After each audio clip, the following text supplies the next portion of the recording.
Oke, kita lanjut lagi ya. Yang kemarin kita udah bahas sampai kosan gua yang terakhir ya. Ini yang keempat. Nah, kemarin itu kan gua ceritanya gua udah tidur ya di malam pertama di kosan yang terakhir. Dan pas gua mandi, punggung gua perih semua gitu ya. Dan ternyata sepunggung-punggung itu gua ada apa namanya? Hmm, ada lecetnya gitu ya, ada lecet kayak pantau gua tuh. Nah, itu gua nggak tahu sama sekali. Akhirnya karena itu pagi gua harus buru-buru, udah harus berangkat kerja, nggak sempet lah gua untuk ngecek gitu ya ada binatang apa gimana. Nah, pulang kerja sorenya itu, pulang kerja tuh gua ngecek lah, gua cek, gua bongkar lah tuh ya, gua bongkar lagi apa ada lobang di lantai tuh apa gimana. Ternyata nggak ada sama sekali, aman-aman aja tuh ya, udah. Nah terus uh, udah berapa lama di situ, udah lebih lah dari seminggu, tak tahu ada yang ngetok. Jadi kan uh, kamar gua itu kan langsung yang terakhir kan, jadi belakangnya tuh kebon.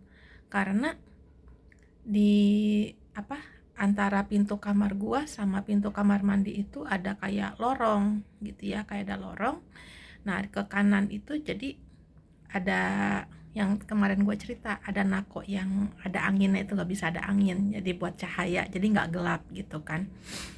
Gua ngintip lah ke belakang tuh pas hari Minggu, di belakang apaan sih kata gua gitu kan, di belakang apaan sih kata gua tuh. Ternyata di belakang tuh kebun, pohon cengkeh gitu ya, tapi rumputnya mah rapi, nggak alang-alang, enggak. Rumputnya rumput biasa lah ya, rumput biasa pendek, tapi ada sumur tua di situ kata gue tuh. Oh, kebun ada sumurnya kata gue. Itu selama 3 malam berturut-turut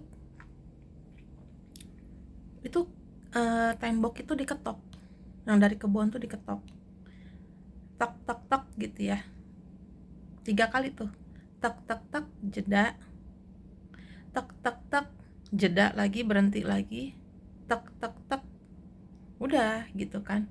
Ya kan ya emang gua tahu itu bukan, pasti udah bukan inilah, bukan orang gitu kan, nggak mungkin lah teratur kayak begitu. Udah pas udah beres malam ketiga bunyi kayak begitu terus, besokannya ya gue lihat gitu kan, malamnya bunyi paginya gue lihat, oh kebun sumur. Udah masuk di bulan, udah 1 bulan di situ. Gua mandi di kamar mandi yang gede. Gue dari awal itu nggak pernah mau di kamar mandi utama tuh, gue nggak pernah mau gitu loh, nggak nyaman aja gitu ya, rasanya tuh nggak enak aja gitu kan. Udah, duh, di belakang airnya mati gitu kan, airnya mati lagi yang di kamar mandi belakang. Duh, terpaksa gue mandi di kamar mandi depan nih gitu kan, kamar mandi utama. Udahlah gue mandi, anak-anak pada di depan, anak-anak tuh pada di depan. Ini mandi sore ya, mandi sore habis pulang kerja. Anak-anak lagi pada ngobrol di depan, gue mandi. Itu rasanya masya Allah, rasanya tuh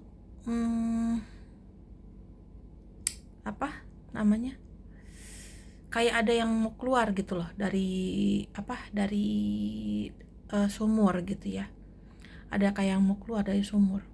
Itu pas gue lihat, aduh, ya kalau gue kan ngeliatnya pakai mata batin ya, jadi nggak pakai mata begini kan, nggak pakai mata yang naturalnya gini kan, yang alaminya. Mana gue lagi sabunan gitu kan, gue udah berasa aduh nih makhluk lagi naik nih, aduh kok belum beres sabunan, nah gitu kan, dia gimana nih kata gue. Itu gue buru-buru, gue cuman bilas sekali 2 kali, Gua ngebrebet pas dia udah mau nongol dari sumur itu, gua buru-buru ngebrebet keluar dari kamar mandi. Gua buka pintu kamar mandi, gua cuma pakai anduk keluar, buru-buru gua kabur. Teman gua pas lihat, untung yang cewek yang lihat ya, "Teh kenapa teh?" Kata gitu kan dia. Nggak apa-apa, kata gua gitu ya. Masih sabunan tuh gua, bodo amat ah, kata gua tuh, bodo amat deh gua, ntar aja nunggu kamar mandi belakang gitu kan. Udah, kata gua tuh, ih tuh ampun deh tuh makhluk itu. Kalau kita bisa ngeliat, ya susah ya gue bilangnya ya, orang-orang kayak gue kan ngeliatnya bukan make mata ini ya, tapi kan make mata batin ya, jadi susah. Itu kalau yang bisa ngeliat, nggak tahu itu makhluk apa, nggak tahu genderuwo, nggak tahu apa, tapi mungkin karena dia di dalam sumur ya, jadi kayak ijo lumut gitu loh, lumutan berlendir gitu loh, ijonya tapi berlendir. Gede banget itu makhluknya tuh, gede banget pokoknya. Kata gua tuh, ih serem amat, kata gua gitu kan. Udah tuh, itu ya berikutnya gua di sana. Nah, udah lewat dari 1 bulan, masuk di bulan kedua itu gua penasaran, ini ruangan apa sih gitu kan. Soalnya gelap, ruangan itu gelap gitu loh. Ada sih cahaya, maksudnya ada cahaya tapi nggak terang banget gitu ya. Ada jendela dari sebelah kanan yang deretan, yang apa, yang kebon, tapi sedikit lah cahayanya, jadi remang-remang gitu ya. Udah sekali waktu gua ngintip, gua liatin ke dalam kayak pantau. Jadi itu kayak aula tapi ada kayak panggungnya gitu loh, kayak ada eh tinggi, ada bagian lebih tinggi sekitar 1 bata lah ya, tingginya 1 bata kok begitu, dia lebih tinggi, jadi lebih tinggi sedikit. Ada kotak lah gitu di tengah-tengah tuh. Apaan itu ya, kata gua tuh, ini ruangan buat apa, kata gua gitu kan ya. Udah, gua nggak pernah nanya sama yang jaga kosan juga. Pernah gua tanya tapi dia bilang nggak tahu teh, soalnya saya mah kan keponakan dari yang pembeli yang baru, bukan rumah pertama, bukan orang pertama gitu. Kalau orang yang pertamanya mah udah pindah, udah nggak tinggal di sini katanya gitu. Oh gitu, ya udah. Nah, udah 2 bulan setengah di situ, udah hampir,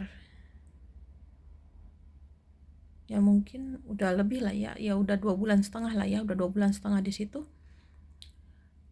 Kan yang polisi itu, yang Pak Polisi itu kan ada punya kayak orang ya, ada orang yang suka, bapak-bapak yang bersihin kamarnya kan, dia nyuruh tuh.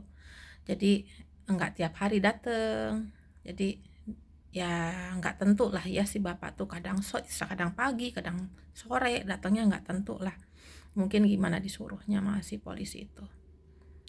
Gua nanya lah sama si bapak tuh, ini yang ngekos nggak nambah ya, nggak nambah ya, cuman kita aja. Gua nanya sama si bapak, "Pak, bapak orang asli sini?" kata gua tuh. Oh iya Neng, asli sini. hmm, Bapak ini rumah dulu bekas apa ya Pak ya, kata gua gitu kan. Emang kenapa Neng? Kayaknya nggak enak banget rumah ini, kata gua gitu kan. Saya banyak keganggu, kata gua gitu kan. Nah si bapaknya cuman ketawa aja, senyum-senyum gitu kan. Gitu ya Neng ya, keganggu kayak gimana Neng gitu kan. Udah gue ceritain gini. Nah si bapak itu akhirnya cerita ke gue habis dia beres-beres ya kan. Kalau yang dari depan pintu kamar polisi itu kan jadi ada ruang TV gitu ya, jadi kita duduk-duduk ngumpul nonton TV di situ. Sebelah ruangan TV itu ya kamar mandi yang utama gitu kan. Kita ngobrol-ngobrol. Jadi si bapak cerita gini Neng, dulu ini rumahnya dukun. waduh. Kata gue gitu kan ya, waduh. Nah itu dukunnya dukun inilah, dukun hitam, ilmu hitam katanya gitu ya. Neng tahu kan ini yang kamar sebelah nih katanya. Jadi kalau kalau dari depan, dari garasi itu sebelah kanan kan ditempatin sama teman-teman gue nih kamar 3. Nah sebelah kanan, di sebelah kiri itu ada kamar kecil ya, sekitar 1,5 meteran lah ya, ada dua ruangannya kecil gitu ya, disekat begitu. Kata si bapak, itu ruangan yang kecil itu dulu itu kalau ada tamu mau konsultasi di situ, ngobrol sama si dukunnya katanya gitu ya. Ntar kalau si dukun lagi ngobrol sama yang ini, yang satunya disuruh tunggu di ruangan yang belakangnya atau gimana, pokoknya salah satu lah gitu yang kosong. Jadi pasiennya teh nunggu di situ katanya gitu kan. Oh gitu. Terus itu ruangan apa pak? Kau kayak aula gitu kata gua gitu ya. Terus kata si bapak, oh iya neng, dulu eh banyak orang yang datang ke sini kalau malam-malam tertentu, itu banyak orang pada ngumpul di sini neng kata gitu ya. Mobil pada ngajajar katanya, ngajajar tuh maksudnya berjejeran gitu ya, berjejer parkir, ngajajar di depan. Tapi malam-malam tertentu, nggak mesti ya sebulan sekali gitu ya, kadang sebulan 2 kali, nggak tentu katanya gitu. Oh emang kenapa neng katanya. Enggak, pantesan ada kayak apa sih, ada tempat yang lebih tingginya. Oh iya mungkin itu dulu dukunnya kali suka di depan, nanti kan yang pasiennya pada di duduk agak rendah kata gitu kan ya. Gitu. Nah terus neng, maaf ya, maaf banget nih katanya, kamar yang neng tempatin itu ruangan tempat si dukun itu apa, ruangan kerjanya katanya gitu, ruangan kerjanya si dukun itu. Waduh, kata gue tuh, pantesan kata gue gitu ya, gue banyak banget gangguan di situ gitu kan, gimananya, pantesan gue tuh banyak banget gangguan lah di situ. Udah tuh, oh gitu pak, iya tapi neng jangan takut gitu kan ya, kalau saya cerita gini kayak jangan takut ya katanya. Ya enggak sih pak, cuman buat saya jadinya jelas, gue bilang. Jadi jelas ini kenapa saya dapat banyak gangguan, kenapa rumah ini kok hawanya nggak enak gitu ya. Iya neng, terus udah gitu, selain dia dukun, dulu tuh ada kejadian. Kejadian apa pak? Kan si dukun itu tuh punya adik perempuan. Nah adik perempuannya tuh lagi hamil. Pas mau ngelahirin dibawa ke sini nggak taunya sungsang gitu. Tadinya mau ngelahirin di sini tapi anaknya tuh sungsang bayinya, jadi ya namanya melintang kan nggak bisa lahir neng katanya. Jadi dua-duanya tuh mati di sini, nggak keburu dibawa ke rumah sakit. Ya sebenarnya bukan nggak keburu sih kata si bapak gitu ya, tapi nggak boleh, masih dukunnya katanya. Udah nggak apa-apa, ntar saya bantuin, pasti bisa, pasti bisa, pasti bisa, sampai akhirnya meninggal katanya gitu. Ya udah jadinya matinya ya di sini katanya gitu kan. Oh gitu ya, pantesan kata gue ya, pantesan aja banyak banget ininya ya, nggak enak banget rumah ini tuh gue bilang. Udah. Nah sekitar 3 mingguan dari abis si bapak cerita itu, nggak seminggu sih, 2 minggu abis dari situ gue dapet tawaran kerja di Bandung, di apa, di pengobatan alternatif katanya jadi kasir. Gajinya ya jauh lah, kalau yang di Sukabumi ini kan gue gaji pokoknya cuma 650 gitu ya, sama lemburan apa segala macam paling cuma 7,5 800 dapatnya kan. Sedangkan ini eh, kerja jadi kasir, gaji 1,5 juta, terus fasilitas enak lah gitu ya, makan apa nasi ditanggung apa ada lah di situ gitu kan. Udah, ya sudah, akhirnya otomatis dong gua ambil yang di situ. Minggu depannya gua keluar dari situ, gua beres-beres barang, gua lagi beresin barang-barang segala macem, gua lagi keluarin barang gitu kan, lagi gua bersihin kamar. So ya maksudnya gua sebelum gua pergi kan ya gua bersihin dulu gitu kan, gua sapu, gua pel gimana gitu kan biar enak, takutnya ada yang menempatin lagi. Pas gua lagi beres-beres begitu, nggak taunya ada kaki 1.000 tiba-tiba muncul dari dalam kamar tuh, lewat depan kaki gua. Kaki 1.000 cepet banget jalannya, tapi gede banget. Mungkin ada sekitar 30 cm ya panjangnya, gede, segede begini lebarnya dia, lebarnya segini gitu. Pas sampai keluar pintu, dia ke arah kamar yang sebelah gua, kan kosong kamar sebelah gua, tahu hilang. Gua cuman pas ngeliat itu kaki 1.000 gua bilang, oh lu yang nyakarin gua dulu tuh, oh ternyata lu, kurang ajar ya, lu nggak terima gua tinggal di sini, tempatin di kamar, lu nggak suka. Ya udah gua pamit ya. Kata gua tuh, ya udah gua pamit ya, gua permisi ya, gua mau pulang, jangan ganggu gua lagi ya. Tuh udah tenak tuh, udah gua bersihin tempatnya sekarang ya, gua bilang gitu. Ya udah gua keluarin barang-barang semua, dan gua pulang lah tuh ke Bogor.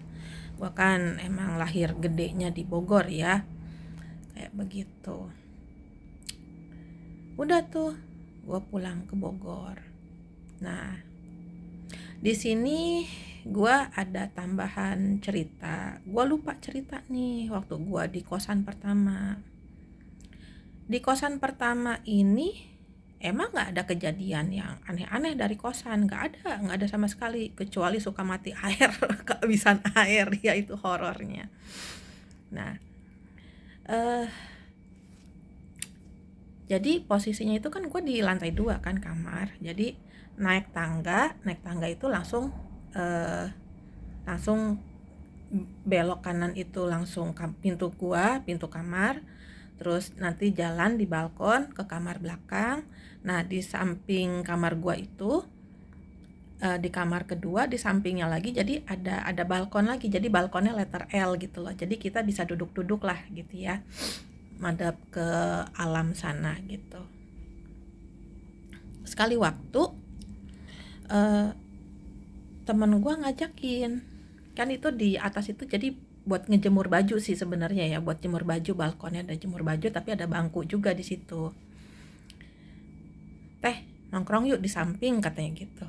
Ayo, sambil mau minuman lah gitu. Udah jam 8-an lah, jam 8 kurang, jam 8 kurang lah, duduklah di situ. Kebenaran lagi ada banyak bintang, lagi ada bulan purnama gitu kan. Udah, gua tuh iseng lihat ke langit begini, kata gua tuh, ih langitnya cakep amat ya, bersih, nggak ada awan gitu kan. Kan kalau malam lagi gitu kan bagus ya, enak gitu kan. Ih cakep amat ya. Oh teman gua mau pada ngobrol, teman gua lagi banyak kan, lagi ada berlima lah di situ. Yang berempat mah ngobrol, gua sih kan gua biasa ya orangnya suka asik dengan dunia gua sendiri gitu kan. Ngeliat ke langit gini, tahu-tahu gua ngeliat satu titik. Itu apaan ya, hitam-hitam bergerak di atas, kata gue gitu kan, hitam-hitam bergerak gitu kan. Nah tahu-tahu gue tuh kayak ada di atas langit gitu, tahu nggak lo? Jadi kayak ada di atas langit pokoknya. Gue tuh tahu-tahu gue lihat, hah kok kereta kencana, kata gue gitu ya. Ih, ada kereta kencana, kata gue. Kereta kencananya itu kudanya 4. Modelnya itu kereta kencananya mirip-mirip sama kereta Keraton Jogja yang tua, yang ada di, yang udah nggak dipakai lah, ada kan tuh ya, kalian cari sendiri lah di Google ya. Kereta kencana Jogja lah, modelnya kayak begitu gitu ya. Nah, ada kusirnya, terus di kanan kirinya, di samping kusir gitu ya, di samping kusir itu ada kayak lampunya gitu loh, kayak lampu apa ada lampu lah pokoknya kanan kirinya gitu ya. Di dalamnya itu gue lihat perempuan, ada perempuan pakai baju kemben, ya namanya kayak ratu-ratu zaman dulu ya, pakai mahkota gitu, gimana duduk tegap, elegan banget pokoknya deh, cantik cantik. Mungkin umurnya sekitar 45 ke atas ya, 45 ke atas kalau secara manusia umurnya. Itu ngelewatin depan gua. Artinya kan gua ada di awang-awang dong, ada di atas ada di atas langit kan, orang gua lagi ngeliatin ke langit gitu. Lewat depan gua. Terus gua ngeliatin aja. Terus dia nengok ke gua cuman gini, cuman segini dong, cuman ngelirik gini dong. Kan duduk begini kan. Terus dia cuman gitu, cuma senyum dikit, udah dia gini lagi, lihat lagi ke depan. Di belakangnya itu prajurit banyak banget, yang naik kuda, yang lari-lari bawa tombak gitu ya, sama tameng gitu kan, lari-lari di belakangnya tuh. Kata gua tuh, ini siapa? Arahnya arah ke Pelabuhan Ratu dari Babadak ya, dari Cibadak sana, dari arah Cibadak mau ke Pelabuhan Ratu arahnya. Kata gua tuh, siapa ya, kata gua, keren amat ya, kata gua gitu ya. Ini udah, terus lalu gua lihat bulan, kok bulan deket amat ya sama muka gua. Kata gua gitu kan. Udah tuh, atau set aja gua, teman gua lagi nepuk-nepuk, teteh katanya gitu ya, teteh bengong aja si teteh mah, kata gitu ya, jangan bengong nanti kesurupan geraduh, kata gitu kan, udah malam juga, kalau kesurupan repot kita, kata gitu. Maaf, kata gua gitu ya. Iya maaf, kata gua gak cerita sama mereka, gua gak cerita sama temen gua tuh. Cuman dalam hati gua mikir, itu siapa gitu kan, itu siapa ya. Nah, pas besokannya itu gua kerja, jadi ada teman gua, dia itu ngerti hari-hari hitungan-hitungan gitu loh, hitung-hitungan kejawen gitu ya, Jawa, Sunda gitu ya, dia tuh ngerti. Terus kata dia, teteh malam tuh kan malam 1 suro, katanya gitu ya, malam 1 suro. Hah? 1 suro apaan? Kan kalau gue selama ini bapak gue kan Chinese ya, turunan Chinese, ibu gue kan Jerman Jawa yang gue tahu ya. Jadi didikannya didikan kebule gitu loh, didikannya lebih didikan Eropa kalau gue tuh. Jadi gue nggak begitu paham dengan namanya banyak pantangan, dengan yang namanya weton-weton Jawa gitu ya, pon, legi, apa segala macam, gue kagak ngerti. Karena emang ibu gue juga nggak pernah ngebahas. Pernah sih suka ngebahas tapi cuma selewatan, cuma bilang, oh lu mah lahirnya hari ini gitu kan ya, hari apa, wetonnya apa, nah gitu. Ada tuh di catatan itu gue tuh ada gitu kan. Si oma yang ngerti yang kayak gitu mah, maksud ibu gue ibunya mamah gue gitu ya, si oma tuh yang ngerti kayak begitu gitu mah, kayak gitu kan. Udah, tapi nggak pernah gitu loh. Jadi apalagi hitungan-hitungan Islam itu kan tahun, gue nggak ngerti, gue nggak paham gitu ya, 1 suro apa, 1 Muharram apa, gue nggak ngerti, bener-bener buta lah, gue buta banget gitu. Orang kalau gue ngomong make kan sejak gua nerimain tahun 2009 itu 2008 lah. Dari 2008 itu gua ya udah oke, gua mau bantuin orang, gua ngambil keputusan gitu. Kan gue jadi lancar bahasa Sundanya, yang tadinya gua nggak bisa gitu kan, maksudnya yang ngerti tapi kalau ngomong tuh agak nggak lancar gitu, yang agak-agak nggak berani. Tapi sejak gua nerimain itu, gua lancar ngomong bahasa Sundanya. Dan lucunya kalau orang itu kan kalau kesurupan nggak inget ya apa yang dikatakan, apa yang dilakukan, gerak-geriknya gimana, nggak inget kan kalau orang kesurupan tuh biasanya kan. Nah kalau gua enggak, gua ingat, gua tahu, gua denger gitu loh. Karena gua pernah bilang, ini badan gua, kalian kalian itu cuman pinjem badan gua gitu. Gua bilang kalian itu cuman pinjem badan gua, tapi gua nggak mau dikendaliin total, gua nggak mau. Bayar gimana juga entar orang mikirnya gua yang ngomong, kalau gua nggak tahu apa-apa gimana gitu kan, pertanggungjawabannya gimana kalau gua nggak tahu apa-apa.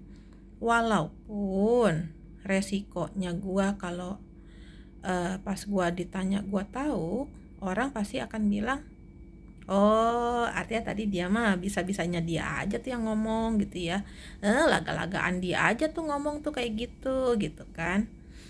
Apalagi suara suka nggak berubah gitu ya, nggak gimana, paling cuman gayanya, posisinya gua, ekspresinya gua yang berubah gitu kan, gimana. Karena gua pernah bilang gitu, jadinya mereka kalau mereka mau pakai gua untuk nasehatin orang, marahin orang, apa gimana,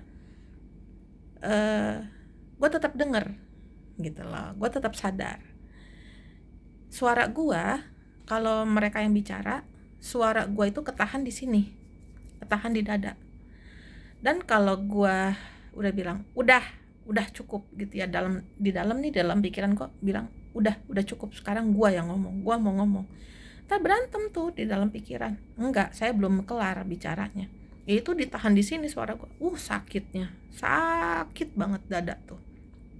Kalau gua lagi berantem berdua gitu ya di dalam batin tuh, sakit dada gua sampai ya sesek gitu.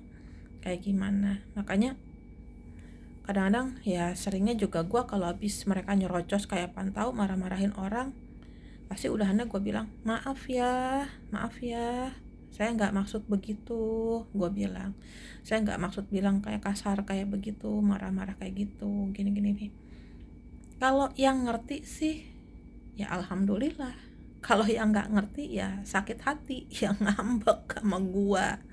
Dan gue itu dikenal dengan, kalau di rumah itu gue dikenal dengan dukun yang galak.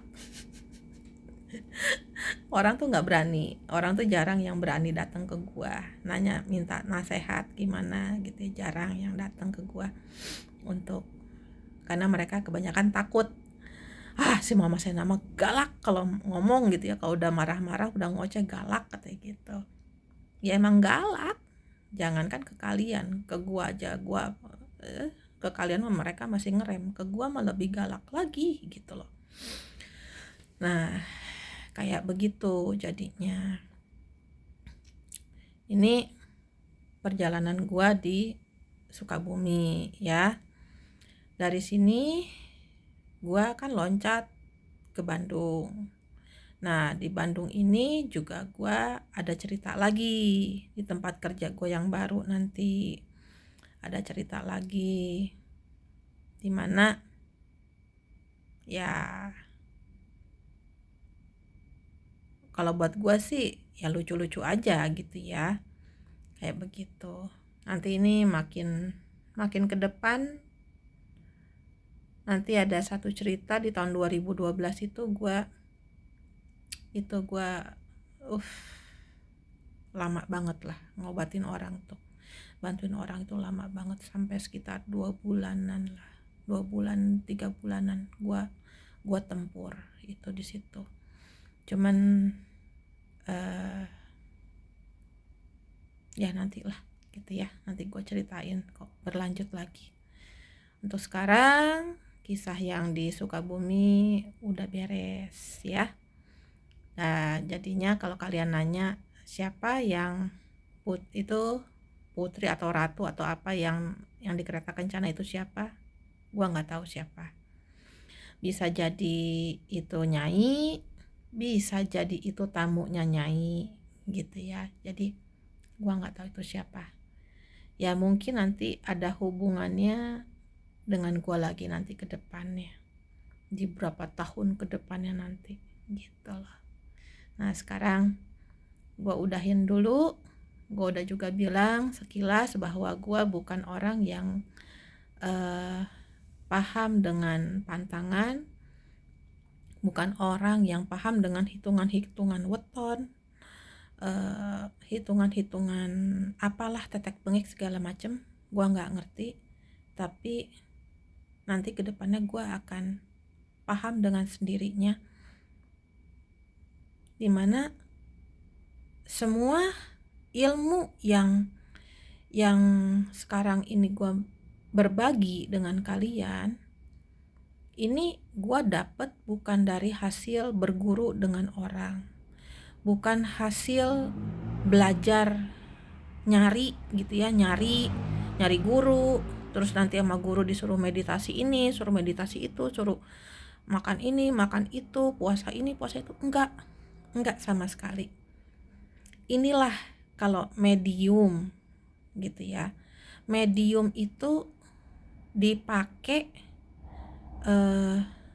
kebenaran yang di gua ini kan yang ngejagain gua leluhurnya gua, leluhur langsung. Jadi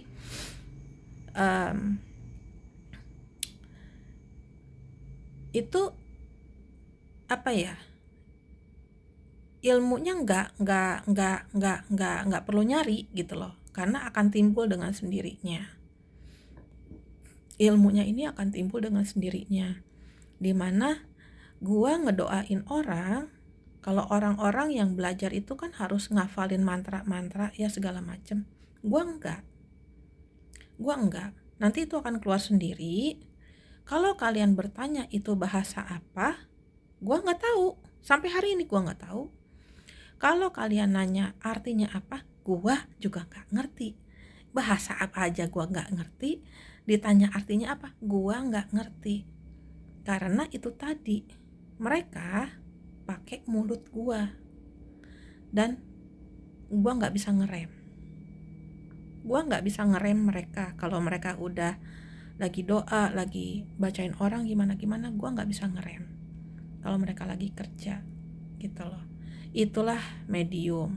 Dimana nanti kalau ada orang yang datang bertanya ke gua jadi perantara, gitu loh. Kalian nanya ke gua, teh, saya punya masalah gini nih, gitu ya. Kira-kira kenapa? Nanti gua paling cuman diam sebentar. Ntar gua awalnya mungkin dapat bisikan, tapi lama-lama biasanya kalau udah mulai nasehatin, kalau udah mulai gregetan, mulut gua yang dipakai sama mereka. Nanti gua bicara apa, nanti mereka pakai mulut gua untuk berbicara dengan kalian.